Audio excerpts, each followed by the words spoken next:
My name is Sunny. In this video, I'm going to talk to you about heart failure. We are going to discuss what heart failure is, the etiology and the pathophysiological processes regarding heart failure, the epidemiology of heart failure, and the signs and symptoms of the condition. So let's jump right into it.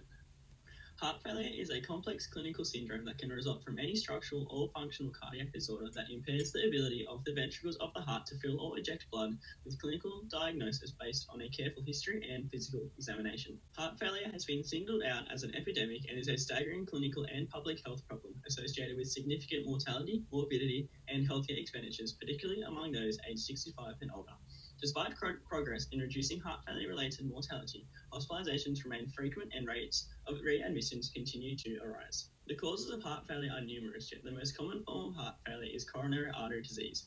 The disease results from the buildup of fatty deposits in your arteries, which reduces blood flow.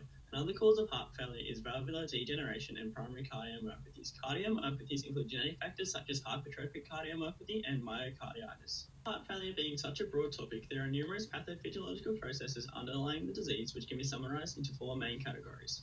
The first is diastolic heart failure, where the heart becomes stiffer than normal, generally due to heart disease, and the heart does not fill with blood fluently, causing lack of blood flow. The next is systolic heart failure. This is where the heart loses the ability to contract, developing when the heart is weak and enlarged. Then there is left ventricular heart failure and right-sided heart failure. First and most common is left-sided heart failure. This occurs when the pumping action of the left ventricle is too weak, leading to fluid backing up into the lungs, causing pulmonary edema.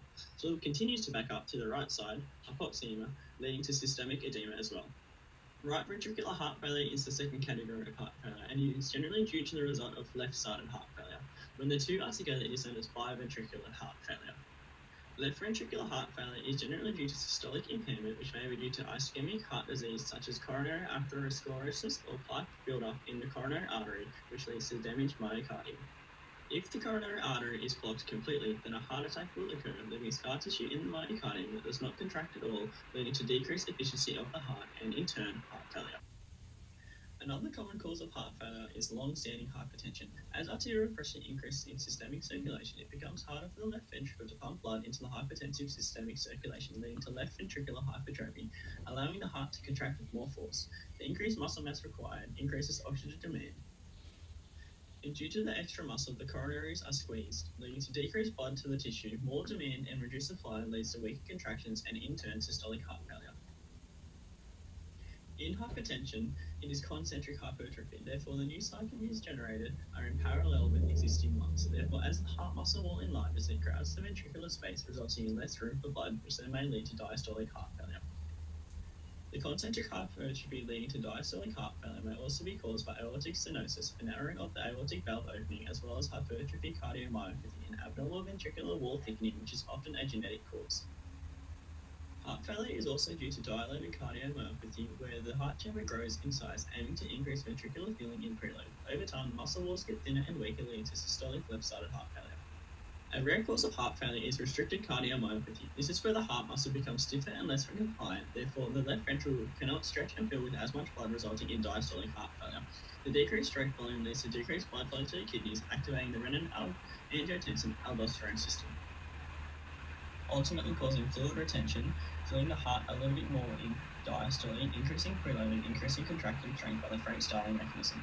However, the inability to relax and fill the heart with fluid causes a backup of blood into the atrium, leading to a large portion leaking into the tissues such as the lungs, which causes heart failure. According to a systematic review of heart failure in 2016, heart failure in the Australian population ranked between 1% and 2%, with a significant portion of cases being previously undiagnosed.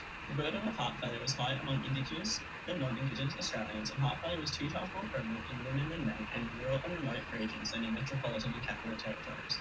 In developed countries, the prevalence of heart failure ranges from 1% to 3%, rising to 10% or more in those aged 75 years or older. Failure was 3 times higher in the elderly than in the general population. Signs and symptoms of heart failure include swollen ankles, legs, or stomach. This is because one or both of the heart's lower chambers lose their ability to pump blood effectively, and the additional fluid retention also results in weight gain. Dysapnea. The long-standing theory is that pulmonary edema imposes a mechanical stress resulting in diaphragmatic remodeling and a shortness of breath. However, research at the University of Guelph has shown that the diaphragm is being overworked due to increased angiotensin and norepinephrine, which is leading to shortness of breath. There is also loss of appetite, which is due to physiological factors such as insomnia, depressive and cognitive function, and pharmacological treatment. Lastly, there is dizziness and coughing.